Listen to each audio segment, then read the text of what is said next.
wrapping up chapter 12, we're looking at socio-emotional development and adolescence.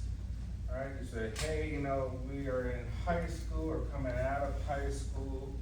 You're going to enter early, really adulthood soon. You're able to work. You're able to drive. All right, you're kind of setting yourself up potentially for the rest of your life. All right, that's really. Most of the data suggests that, fairly rarely do we ever change as we progress through life, right? It takes usually very traumatic events in order to have significant change. So here is a real critical time to kind of form who you're going to be pretty much going through most of your adult life, I would say. So last Wednesday we touched on relationships, peer relationships, some of the cognitive things. This lecture will talk about more of sexual activity, right? Early pregnancies, thinking modes, some common problems at this age, and some contextual factors as well too. We talked about some identity statuses last class. We said identity diffusion. Sometimes, at this stage you're very dismissive. You don't want to do anything. You kind of diffuse your identity. Right? You try to not form an identity because maybe you don't have the willpower to do so. Right? Or you could form one based on your ethnic identity, form one based on your gender identity. Right? You have sort of a moratorium status. We say ethnic racial identity is a sense of membership in ethnic or racial group. Right? So it's kind of easy to form an identity based on that. You'll see students maybe dressing more culturally appropriated, right, at this stage. Right? Exploration at this stage. You say, hey, kind of testing out everything. In say high school, right, the kind of changing identities over periods of time. An identity influence experience of discrimination. You start to recognize, hey, depending on who I am, I can be discriminated against, right? Maybe if I choose to have a particular orientation to some degree, maybe I am pulled over by the police for some reason. Maybe I do feel like I'm mistreated by others for some particular reason. You start to notice the particular reasons, start to get involved in a little bit more political thinking, right? Maybe start joining some advocacy groups, become a little bit more politically minded. Gender intensification and transgender identity, right? Here you say, hey, you have this social interaction with groups that comprise of both male and female, right? So you're kind of exploring notions of romantic feelings for either, right? You start to get a more intense sort of notion of where you're kind of going to traject in terms of gender identity. You say, well, gender identity is socially constructed, right? Sex is biological. You're assigned sex at birth, male, female, based on reproductive organs. But you start to explore the essence of what it means to be a particular gender, right? Start to intensify. Am I more male? Am I more female oriented? Am I more masculine? Am I more feminine? Who am I attracted to, right? Do I feel a sense that I'm attracted to same sex or opposite sex? So you kind of get these transitions back and forth. At this stage, you may get a lot of exploration. You may find that I have a lot of clients that have children that were engaged in either relationships with the same sex in high school, right? Clients who obviously had relationships with the opposite sex and they flipped later on, right? They're exploring. Parents are kind of struggling with the potential identities and relationships at this stage, but it's fluid. You say, hey, gender is kind of fluid. You don't know where you're going to land. It's an internal thing. It's how you feel internally, right? So you just kind of pick out your transition phase based on the interactions. You also get more of a sense of religiosity, right? Right? You start to notice there may be a potential right and wrong. Maybe you start to display your own substance of what that means, right? We say religion is organized, spirituality is something very personal, right? Religion has practices, peoples, buildings, text you have to read. Spiritual is a little bit something different, a little bit personal. It's a transcendence of the self. And you may start to develop that here. We said Kohlberg talked about moral reasoning at this stage. You begin to reason on what is right and wrong, what is good and evil, right? You start to have conversations amongst your peers and even maybe potentially your parents on, hey, you don't necessarily agree with what they thought was right and wrong, right? Maybe they have a flawed perspective, a skewed view. Some positive effects from that, right? Positive effects that, hey, you know what, the religiosity may keep you out of trouble, right? Data suggests that people who are more religious do have less prevalence of depression and suicide. They tend to be a little more happy. I want to say that maybe they're not the happiest, right? But in terms of those who are non-religious, a-religious, they tend to have more positive effects. So religiosity can be good to a degree. Why would that be? What are some things about religion that can create positive effects for overall well-being?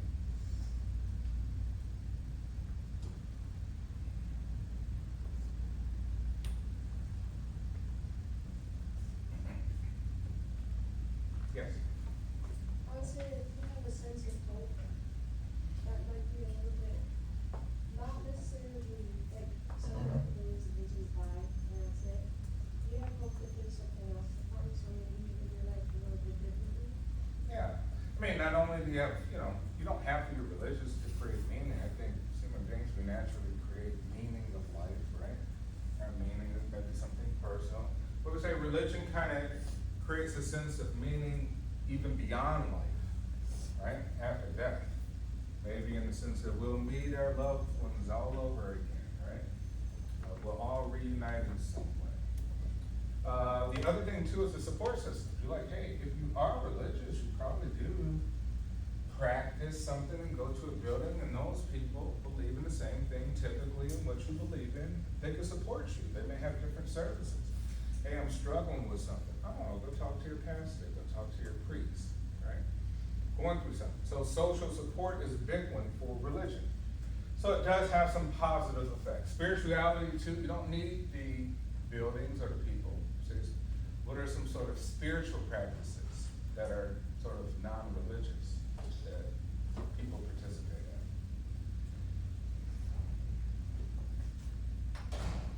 What are some sort of non-religious spiritual practices? Right? People say, hey, I'm not religious, I'm spiritual, right? I'm more of a spiritual person. Like, oh, interesting. How do you practice that? What are some of the rituals that you do?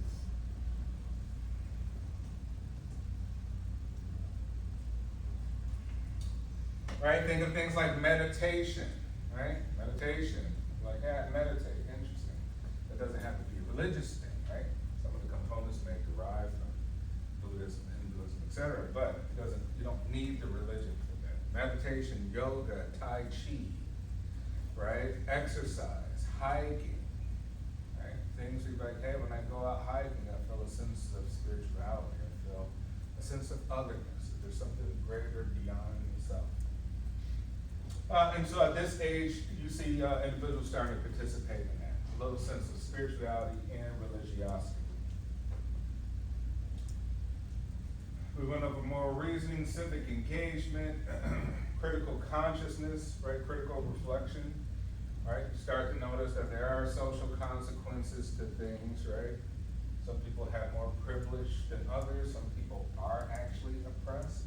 You may feel like you are oppressed because of some conscious, component of society, right? Based on the race, sexual orientation, poverty, etc. A lot of increased conflict in adolescence with parents, right? They say, hey, some of the thinking here is going back to personal fable. What was a personal fable? Do you remember? Know what personal fable is? hey, you're the main character in your own story, right? Which means that you're unique, right? So at this sort of stage, you're thinking, hey, I'm so unique. I'm so unique that I don't think anybody went through what I went through. Like, really? Your mom and dad didn't? No, mom and dad didn't smoke weed. Mom and dad didn't have to be approached by gangs, drugs, guns. No way. Right? Mom and dad didn't, oh my gosh, I'm dating and I'm having sexual activity. Let me hide it because no one has ever dealt with this. Right? Logical thinking tell you close to 8 billion human beings. That's not the case. Right? But that is the mindset. So the mindset is like, hey, I have a unique experience and nobody understands it. So it causes conflict with parents, a lack of communication, right? Oh, you'll never understand. They won't understand what I'm going through, right? Not realizing that most people have went through the same experiences if we're going through the same system, elementary school, high school, in the United States. Kind of the same sort of exposure, right? With some subtle differences depending on neighborhoods, community, etc. But for the most part, yes, we are sexual beings.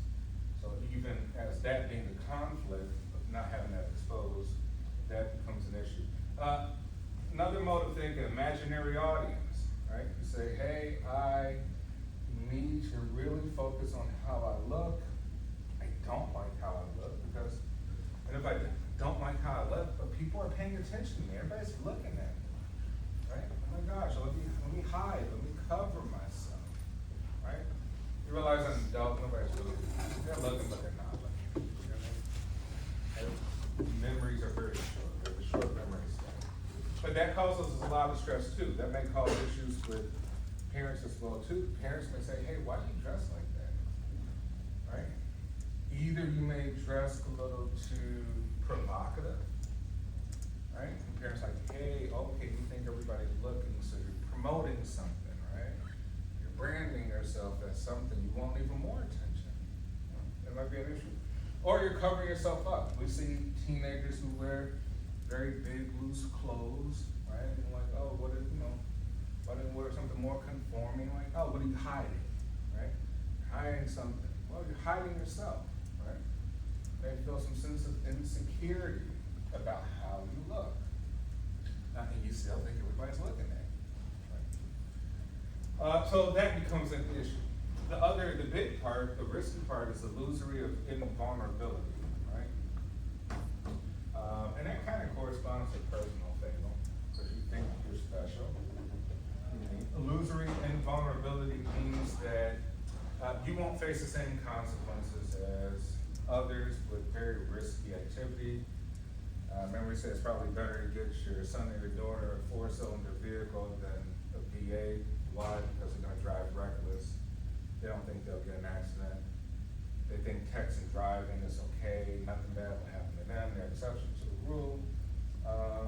Promiscuous sexual behavior, you don't think you'll catch a disease until you do, right? And you gotta go to a hospital, they'll notify a parent that you're exposed, right?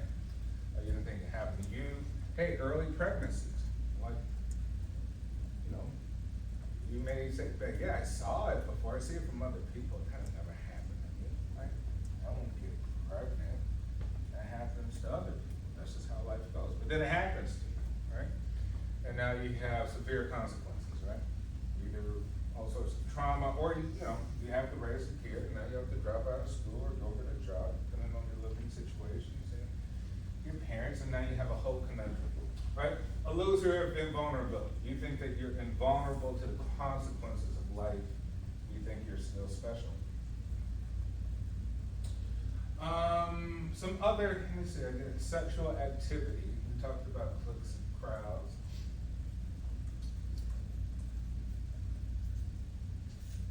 Maybe come back to the sexual activity. Peer social media and cyberbullying, right? Widespread social media use. Pretty sure all of you are on some social media platform, right? Here we see a lot of cyberbullying, a lot of maybe even exchanges of sexual images, right? A lot of peer sort of pressure, right? People exposing themselves online, starting beefs online, jealousy, right? How people look, the livelihoods that they have, trying to sort of mimic all of those. But some good things. Serves for opportunity for identity development. Now you're able to see all types of people. And maybe you start to pick out certain parts of individuals that you want to be. Maybe you start to dress like your favorite celebrity, right? Maybe you start to talk like someone that you think is very esteemed and affluent. And then you want to get the car of somebody that you see on Instagram, right? You want to travel and have a wonderful life so that you can build up your personal fable. Characteristics of cyberbullying. What have been some of your experiences with cyberbullying? Either personal or someone that you know. What are some of the things that cyberbullies do?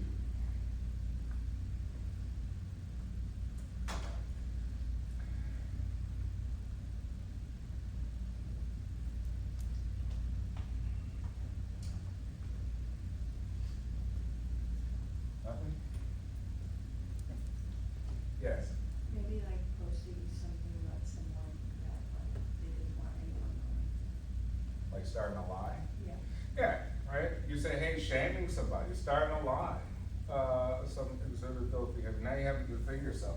You're not popular enough, no one's gonna believe you. Now you got a whole nother issue. All right, saying that somebody did something that they didn't actually do, ruining their reputation. Now that person doesn't even wanna show up for school, right? Now they become a little bit delinquent, they're absent from school, may participate in some things out there on the streets. Dating, right? Sexual activity, there's been a decline in the past decades, right? So there actually has been a decline in sexual activity amongst adolescents since maybe I say like the 1970s, although the United States still have a high prevalence of teenage pregnancies, right? So in terms of our ranking in the world, we're still very high. A lot of risk factors there, such as early puberty and maturation, right? So you're saying, hey, some people have that puberty timing, some people have puberty early, and they start to develop physically in a certain way, they get more attention from others, and that may kind of lend them to participate in sexual activity, right? Just from their own physical sort of posturing. But we say, hey, mentally they're not caught up, so there's still an issue. Engaging in physical activity and not mentally prepared for what happens, that's a very emotional activity, right? You're not able to handle your emotions. You get into these relationships and get heartbroken, right? People get a little bit depressed, right? Teenagers get a little bit suicidal about breaking up with boyfriends and girlfriends, right? Trying to figure out this new trauma of heartbreak. Not good, right? You say it leads all to sorts of stressful things and depression. Poor parental communication. The birds and the bees talk. I've had a lot of clients that say they never, their parents never talk to them about sex. I'm like, well, how did you learn about it? Like, the ins and outs, really, right? Consequences of it, the activity itself. Usually from peers, social media, but even that's a kind of a skewed perspective. You're just looking online to get stories from people. You kind of need to see things, hear things from people who actually went through it. I say person to person, you get a little bit more detailed consequences. So yes, birds and the bees, right? You say lack of communication. Mom and dad are either working or too busy, or they're just avoiding the topic too. They think if they avoid it, that'll make you maybe not think about it, right? They think maybe if you talk about it all the time, maybe you'll start thinking about it and want to engage and be curious, right? But we see usually it's adverse effects in that. Usually it's best to communicate so that you can plan, prepare for anything that can happen, actually protect yourself if you're gonna engage in sexual activity, maybe kind of inform about your own experiences, right? Understanding that it is a very, very emotional activity, right? It makes people do crazy things sometimes.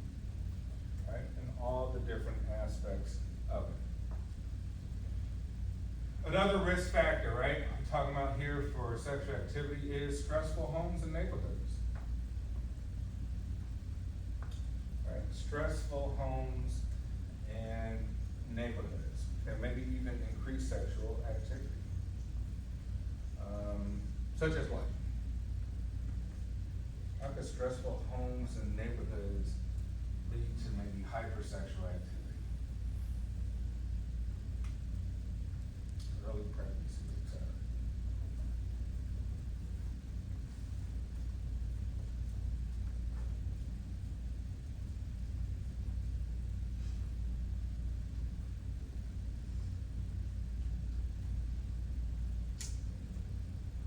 Right, you say, hey, you know what, mom got 3 young children here. Dad has a multitude of children, right? Their lives are just maybe potentially sexually reckless themselves. I guess it's okay. If that's the standard for my own parents, I guess it's okay. Maybe some neighborhoods, even that's the tendency. Oh man, there's a ton of teen moms. Right? Ton of teen moms going through the same similar things. Being stressed out, needing social services, public assistance, all these different things. So your community matters, your home matters, right? What's going on in the home? Teen mothers, right? Less likely to achieve academically, and children have greater risk for behavioral problems. Teen moms say, hey, you haven't even developed your prefrontal cortex all the way. I'm pretty sure your decision making is not the greatest even for yourself, but now you have a child that you have to take care of.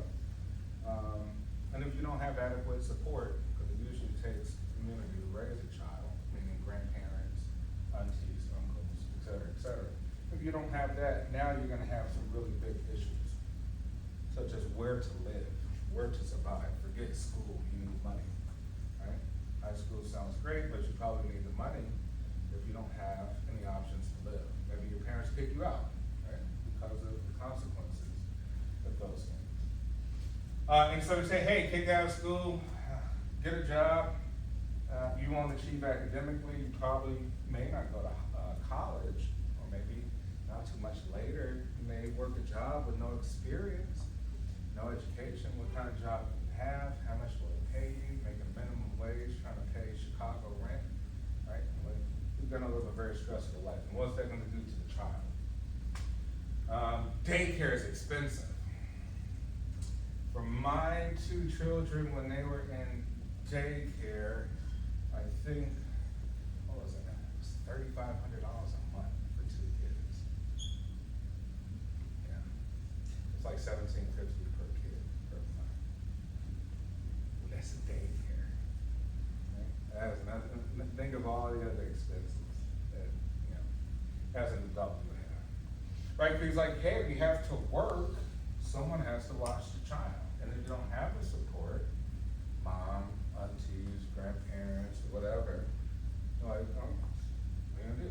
You're like, well, daycare is the cost of rent, more than probably rent, the average cost of rent. Right, so it's a real struggle, which means usually you'll get some sort of public assistance. That'll stifle you because they usually limit to incomes, and they can't make more than a certain income to keep the benefits, and it just gets really crazy beyond there.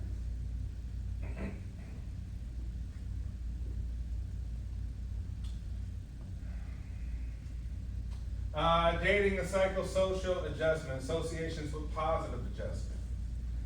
So maybe dating is positive. How could teen dating be a positive thing?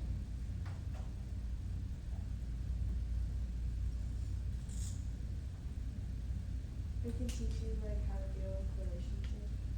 Yeah, it's giving you an edge. If it's responsible, if everyone's informed, mom and dad knows, all the parents know, right? They know that you're together with an individual, they know that you're dating an individual. They can kind of counsel you as you go through your problems, right? With good communication, open to. But if you're hiding this stuff, now you're gonna face everything alone, right? Cheating, right? All these different things you have to deal with. And if you don't have adults to speak with who who have the real wisdom and guidance for those sorts of things, you know, you may go off on a deep end, say depression, all sorts of things like that.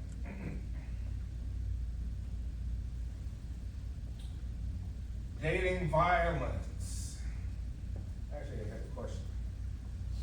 Let's see, where's my question? Okay, well, we'll come to dating violence, then we'll go to delinquency. They kind of maybe somewhat overlap. Right, delinquency. What is delinquency? What does it mean to be a delinquent?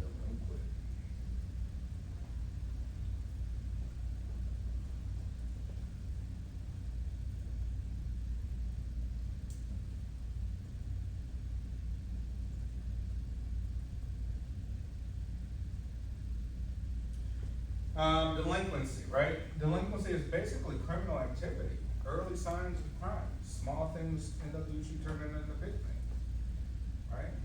And so you say, hey, maybe in my peer group, we go to the mall, we see something in there, we're hanging out, and somebody within the group starts to steal something small, right? They steal something small, you leave, they tell you, they laugh about it, they get away with it. Like, oh man, that's bad, right? Remember that moral reasoning? Here you're like, oh, you shouldn't have done that. Stealing is bad, right? Theft is a bad thing. If it persists, like usually what we see in delinquency is antisocial personality sort of perspectives, right? Start to rise maybe in teenage years, right? And so you say the inability to conform to the norms and standards of rules and protocols and procedures, right? We see this early on. You probably even see it in elementary school. You may see somebody like, oh man, it looks like a huge, that person behaves in a way that I think is gonna be most likely criminal in some way, right? So delinquency is a huge problem, because you're like, hey, you're doing criminal activity, you're not yet an adult, probably can get away with severe consequences, because you probably won't be charged as an adult for theft, right? For other sorts of crimes. But it becomes a real problem because it tends to continue on into adulthood, right? Usually correlated with even substance use, such as alcohol, right? Such as other substances, marijuana, et cetera, et cetera. I had a question.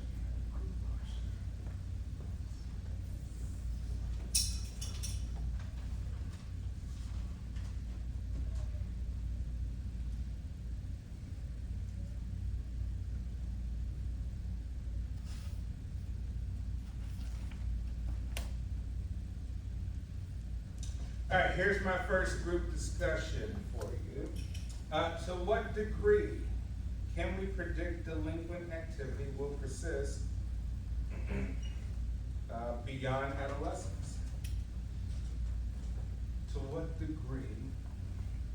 Like, what are some of the things that maybe you think we should pay attention to see if delinquency, criminal behavior, this antisocial behavior, will persist beyond adolescence? What are things we should focus on while in adolescence that might be a predictor that will maybe go through adulthood? I'll give you a few minutes to talk within your groups about that.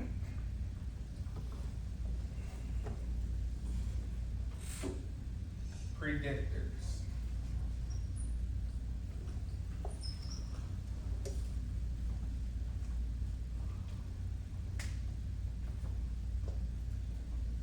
And antisocial behavior, criminal behavior, what are some things we should look out for?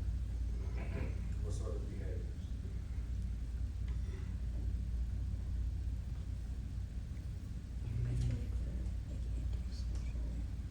Think about it, you're in high school, you just came from high school.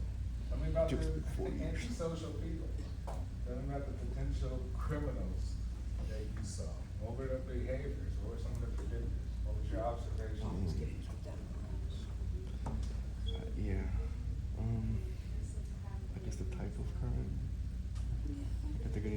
fights or if they're stealing. It'd be a good predictor. What do you think predictor would be? Well, I think like could be their family. Oh, like homework? Yeah. Like how they have a relationship with their parents. Could stem from that. They weren't beaten as a kid. I was.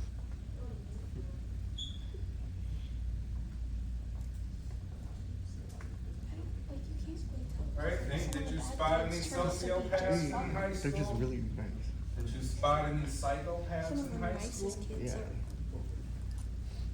If so, tell me about potential sociopaths you saw in high school. Sociopath. Potential psychopaths. I just saw one video. That's all I saw.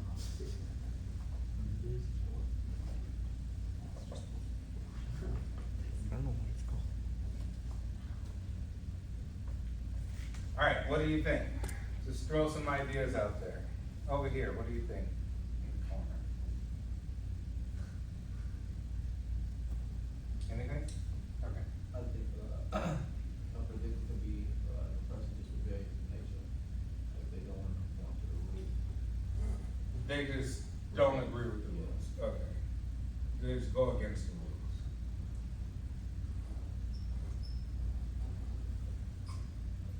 What rules?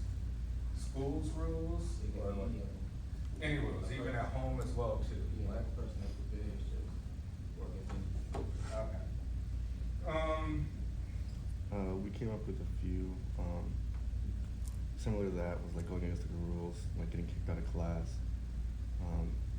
Like the type of crime, so like petty theft or like getting into fights at school. Yeah, you say, hey, you know, petty theft, right? You say it starts off small, no one's doing bank heists at the beginning, right? It starts off small. Petty theft, you said fighting, Yeah. right? And- Aggressive behavior. Like, why are you so aggressive? Right? Oh, why are you so responsive? Why are you so violent? Right? Why can't you get along with people? What is your problem? The inability to get along. Right? We say social relationships is the foundation of how this all works in society in a positive way. If you don't have good ones, you have to hide. Maybe the only people you get along with are those cliques and are the cliques that you're with. Right? Everyone else is an outsider. Could you think of anything? If they're like angry all the time, they have like a chip on their shoulder against everything. Okay, so aggressive behavior, the chip on their shoulder, right? Acting like the world is against them to some degree. You think of anything? Kind of like having bad influences on you. Oh, influences, right? Okay, you like bad groups. And in high school, we know the bad groups, right? We know the people who smoke weed. We know the people who carry guns, potentially, right? We know the people who didn't even show up to school, or show up afterwards. You see them, you won't see them in class. You can see them around the high school afterwards. Maybe even truants, right? The people who don't actually come to school all the time, right? But we still see them outside participating in other things. All right, some other common problems, right? So we say, all right, common problems for adolescents: depression, eating disorders, bulimia, anorexia nervosa, right? Substance use. Substance use is very common because our parents probably drank and might have smoked in high school, right? Their parents probably drank, probably smoked, so our grandparents probably did that too. So we say substance use might be a little bit permissible, and it might be a cultural context too. Like, hey, you know, you can have a little drink now, even though you're only 16, you can have a sip of beer, just don't get too crazy with it, right? I don't mind that you smoke a little weed here and there, but just don't go smelling like it at school or something of the sort. In your high schools, did you know a lot of people who were drinking and smoking? Most people? Right, so you say, hey, it's a very common thing, it's an exploration. It's like in this stage, you're exploring all possibilities. So here's my second question.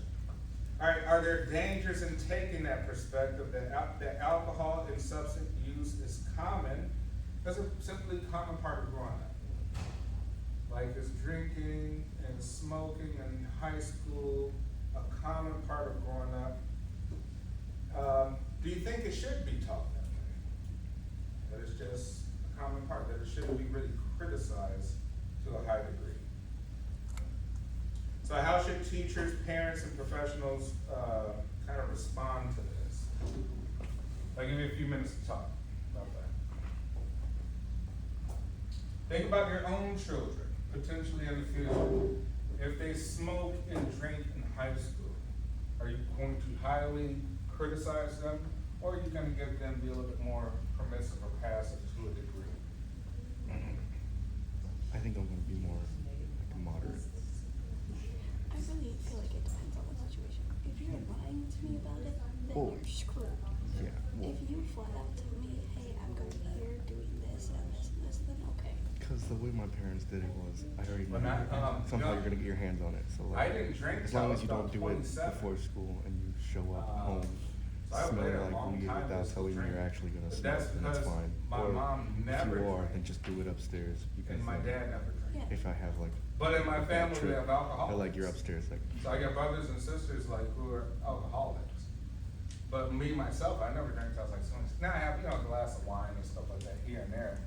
But it kind of, you know, we have different dads too, so it kind of showed the genetic differences. So I have brothers and sisters from the first dad, who, you know, he was an alcoholic. I have a brother who's an I alcoholic feel from like if they that can, dad. like, Alright, so there may be Like even overuse. potentially some genetic Not influences to- there too. I mean, it really is genetic. not I would like say it's a binge high drinking it, more like Yeah. you can have it. And then for weed, I I never feel like smoked. nowadays a lot of people can't do what you can't do Yeah. because But everybody it's else so did. hypocritical. So I hung around people who drank and smoked all the time. But I was never influenced, and that was the thing, you know? If I had a strong personal faith, I thought I was special or something. All right, what do you think? What's the approach should be, what's approach should be taken with this? Back there, any thoughts?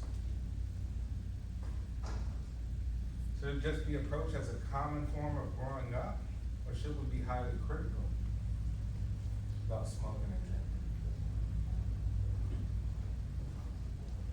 Think of your own children, yes. Maybe like highly critical so that, people don't start bringing like really around. So is it like avoid at all costs? Is that the mindset? Yeah, Okay. I mean, do you think, so what do you think positive will come from that? Do you think that that'll predict them not actually doing it?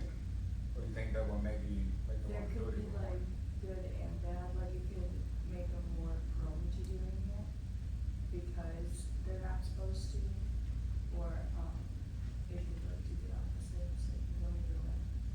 Think of anything taboo. If someone's to tell you like, hey man, this is really, you don't do that. You're gonna wanna do that once you have the freedom to do it. We see it in college. Once the people leave high school, they do everything that they were taught not to do from the parents, right?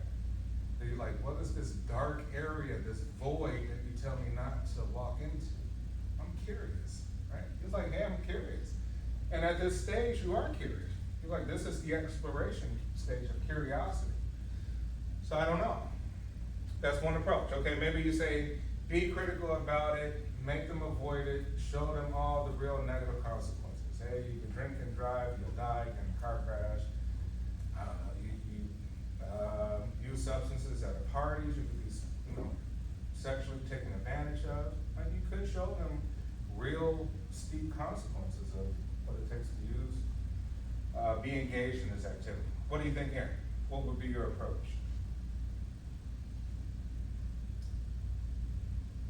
What do you think is the best approach?